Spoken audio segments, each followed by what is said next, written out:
For more than 60 years, there's been this one question.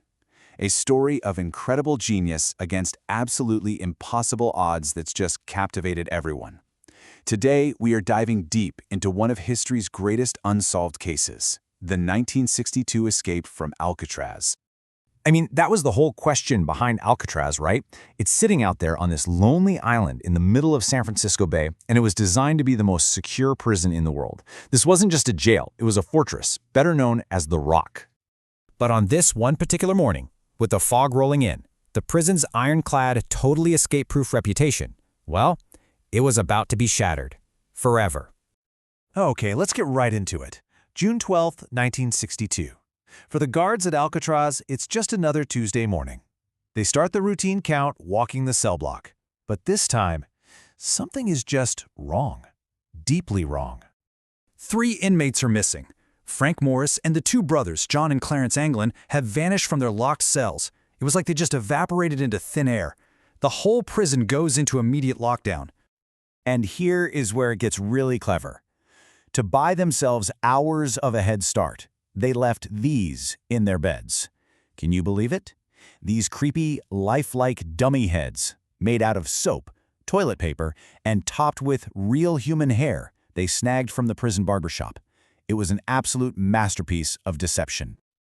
To really wrap your head around the sheer audacity of this escape, you've got to understand the prison they were up against. Alcatraz wasn't just a tough place. It was designed, literally, to break a person's spirit.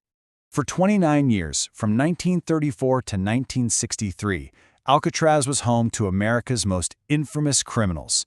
We're talking about guys like Al Capone and Machine Gun Kelly. This place was a symbol. It was the absolute end of the line.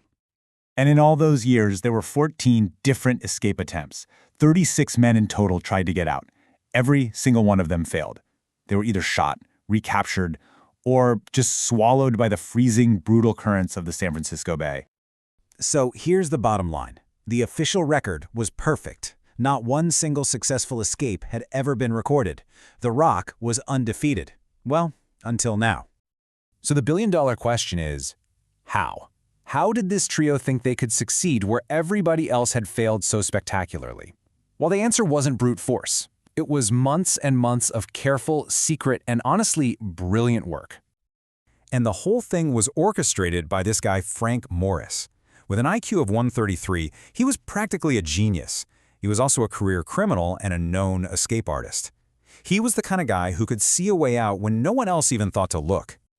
Okay, so this lays out their entire 6-month plan, and it's just incredible. It started with simple stuff like sharpened spoons they used to chop away at the crumbling concrete around the air vents in their cells. They even built a homemade drill from a stolen vacuum cleaner motor. And to hide the noise, Frank Morris would play his accordion during the prison's music hour. Genius. They'd squeeze through these new tunnels into a utility corridor, climb up to the roof of the cell block, and that became their secret workshop.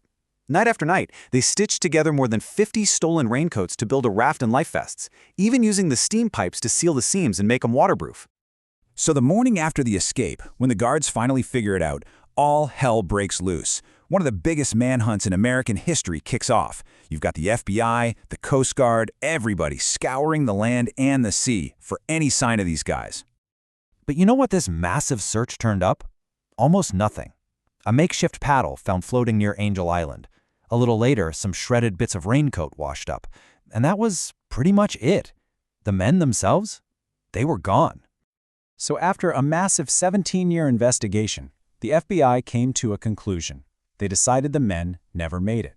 They argued that the crazy strong currents and the freezing cold water of the bay were just unsurvivable. Officially, they were presumed drowned, their bodies just swept out to the Pacific. But that official story? It's never really sat right with a lot of people. Over the years, all these little clues and whispers have popped up, hinting at a totally different story, one where the impossible actually happened. And this really puts the whole debate into perspective. So the FBI says the currents were a death sentence, but a 2014 study found that if they left at just the right time, between 11 p.m. and midnight, their survival was certainly possible. The FBI says there were no credible sightings, but the Anglin family says their mom got mysterious flowers every year and that 2 unusually tall women showed up at her funeral in 1973. And then there's this, a photo that supposedly shows the brothers alive and well in Brazil in 1975. But maybe the most shocking piece of evidence of all is this letter. It was sent to the San Francisco police in 2013. The person writing claimed to be an 83-year-old John Anglin, saying he was dying of cancer, and admitting that yes, he, his brother, and Frank Morris, they all made it out that night. Now, of course, the FBI lab went to town on this letter. They tested everything, handwriting, DNA, fingerprints, and the result for every single test was the same, inconclusive. Now that's huge. They couldn't prove it was real, but they couldn't prove it was fake either. And just like that, the mystery was blown wide open again. And that's why, all these decades later, this is so much more than just some old cold case. It's a living, breathing legend. You see, even though the FBI closed their file way back in '79, the U.S. Marshal Service never did. They took over the case, and to this very day, the fugitive files for Morris and the Anglin brothers are still active. And these are the official age-progressed photos from the Marshals. They admit it's not likely, but it's not impossible that these men are still out there somewhere. These are the faces of ghosts who would now be in their 90s, and law enforcement is still looking for them. So it all comes down to this one single haunting question. Did 3 men with some spoons, a vacuum motor, and a bunch of raincoats actually defeat the world's most inescapable prison? Or did the Rock get the last laugh? What do you think happened that night?